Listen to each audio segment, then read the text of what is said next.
In the far western stretch of the Dakota Plains, where the canyon winds scraped against stone like restless ghosts sharpening their claws, a strange tale had settled over the land like an unshakable winter frost, the kind old cowboys whispered about only when lanterns dimmed low. They said that when the moon rose thin and frail above Widow's Canyon, a woman's cry would drift through the emptiness, soft at first, like a wounded breath, then rising into a piercing, shattering wail that made even the strongest stallions freeze mid-step. Most men laughed it off as prairie superstition, but not Marshal Cade Holloway, who'd ridden alone for 20 years and carried the kind of scars only the night understood. He knew the land too well, and he knew when something was rotten inside it. The first time he heard the cry, he had been out checking the northern fences, the sky drowning in a velvet dark, when the wind shifted strangely, warm, as though from a living mouth, and a woman's voice floated out of the canyon, trembling, breaking, begging, the sound so full of sorrow it made his bones tighten. Cade dismounted immediately, holding his lantern high, scanning the jagged cliffs for any sign of life. But the canyon stared back hollow and empty, like an open grave. Rumors had circled for years that a rancher's wife, Elena Marrow, once fled into that canyon the night her husband lost his mind and set their home on fire, that her footprints were found leading into the ravine, but none ever emerged. Some said she died there. Others said she lived long enough to cry for help until her voice faded into legend. Cade had never believed either, until that night. The cry came again, closer this time, as if the canyon itself breathed it out. His horse, River, snorted and jerked back violently, nearly ripping the reins from Cade's hands. Before he could steady the animal, another cowboy, Rusty McClane, galloped out of the shadows, pale as moonlight, shouting, "Holloway, you heard it too, didn't you? Ain't no coyote cries like that." Cade didn't answer. The terror in Rusty's eyes already told him everything. So together they rode toward the canyon's lip, each heartbeat hammering like iron on an anvil, until they stood at the edge, where mist curled strangely upward even though the night was dry. The cry rose again, long, aching, filled with a pain so human that Cade felt his soul stagger. Rusty tried to whisper a prayer, voice trembling, but the sound broke off suddenly when the lantern at Cade's side flickered as if something had brushed past them, something unseen but cold enough to freeze breath.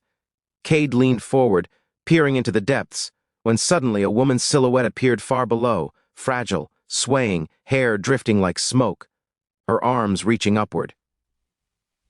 Cade's heart crashed against his ribs. He shouted down, "Ma'am, hold on, I'm coming." But the moment the words left him, the figure dissolved, vanished into the canyon wall like spilled ink soaking into paper. Rusty screamed that it was a ghost, that they had to go, but Cade refused to believe it. Someone had been there, someone who needed help, someone whose suffering echoed up these cliffs long after the world had forgotten her. He climbed down the rocks anyway, lantern in hand, ignoring Rusty's panicked curses. The air grew colder the deeper he descended, as though the canyon exhaled a lifetime of trapped sorrow. He reached a narrow ledge, the lantern's glow trembling against the sandstone, and found something half buried in dust, a woman's hairpin, silver. Engraved with the letter E, Cade clenched it in his fist, breath unraveling. This wasn't superstition. Something terrible had happened here, something unfinished. When he climbed back up, Rusty was shaking so violently his spurs rattled. "Cade," he whispered, "whatever's down there, it ain't done crying." Over the next days, more cowboys reported hearing the cries. Ranch hands, travelers, even the sheriff's deputy who swore he saw a pale figure drifting along the canyon rim at dawn. Each man described the same thing, grief so deep it felt like a hand gripping their hearts. And each time Cade heard the stories, he gripped the silver hairpin tighter in his pocket. He had to find the truth, because cries like that didn't linger for no reason. Something, or someone, was trapped between worlds, begging to be heard, and Cade Holloway had never once ridden away from a soul in need. If you're ready to follow this mystery into the darkest corners of Widow's Canyon, stay with me. Hit that subscribe button so you don't miss Chapter 2, because what Cade finds next will shake the entire frontier. The following night, Cade Holloway returned to Widow's Canyon armed with a rope, lantern oil, and a heart steeled against whatever haunted those stone walls. Though deep down he knew nothing could truly prepare him, the air was unnaturally still as he approached, the kind of stillness that felt like a held breath, As though the land waited for something inevitable, moonlight washed over the canyon in a bleached glow, turning rock and shadow into one endless stretch of pale bone. Cade tightened River's reins to a fallen juniper trunk and stepped forward, boots crunching softly in the sand. This time, he wasn't alone. Isla Marrow, the niece of the vanished Elena, had come after hearing Cade found the hairpin. Her face was fierce under the lantern light, though grief trembled in her voice when she said, "Marshal, if my aunt's spirit is trapped here, I want to help her rest." Cade nodded, knowing the woman's courage outmatched most men he'd met. Together they reached the canyon's edge where an unseen wind curled upward, carrying the faintest trace of a sob. Isla froze, breath quivering. "That's her," she whispered, clutching Cade's arm. I recognize her cry." Cade swallowed hard. Lie. Ting the lantern, and the moment the flame bloomed, the cries strengthened. Soft at first, then rising, then breaking into an agonized wail that ricocheted off the canyon walls like shattered glass. Isla pressed a trembling hand to her mouth, tears spilling.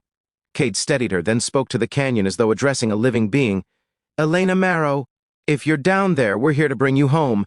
And for the first time, the canyon answered, not with a cry, but with silence so heavy it felt like a presence listening. Cade tied the rope around a thick cedar root and lowered himself over the edge, boots scraping rock, lantern swinging weakly, each inch down feeling like stepping deeper into another realm. Isla waited above, holding the rope with white-knuckled determination despite the fear carving her features. Halfway down, Cade paused. A whisper, soft, unmistakably female, brushed past his ear. "Help me." Cade's blood turned to snow. He descended faster, reaching the narrow ledge where he'd found the hairpin the night before.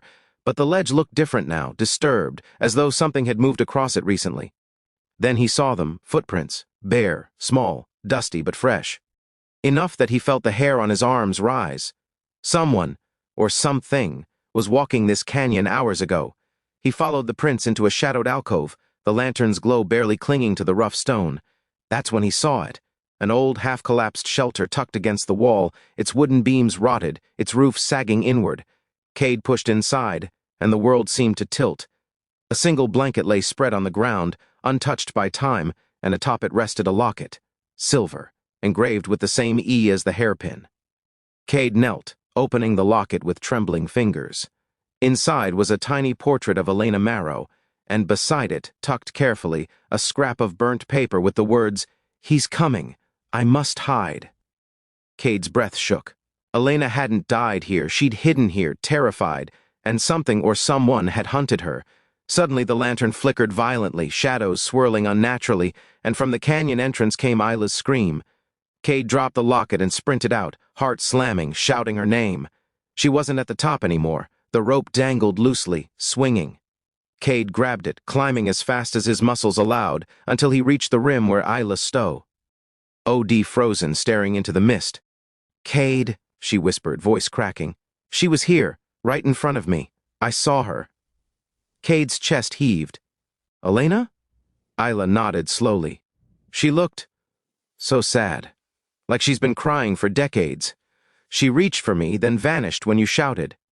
Cade clenched his jaw, understanding now that they weren't dealing with a simple haunting. Elena's spirit was trapped not by death itself, but by something unresolved. Fear so strong it imprinted on the land.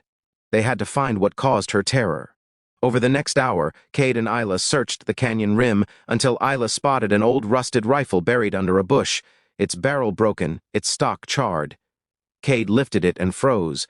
Carved into the wood were the initials J.M. Jonas Marrow, Isla whispered, horrified. Her husband. Cade understood instantly. Elena hadn't run from the fire. She'd run from him. The final piece fell into place like a coffin lid slamming shut. The cries weren't just from grief, they were from fear. From the moment she died, he had chased her into the canyon. And something terrible happened here. Cade raised the rifle, pointing toward a steep crevice he'd overlooked earlier. "Come on," he said. "We finish this." They descended into the narrow crack where moonlight could barely reach. Bones lay scattered at the bottom, small, delicate, half-buried. A woman's remains.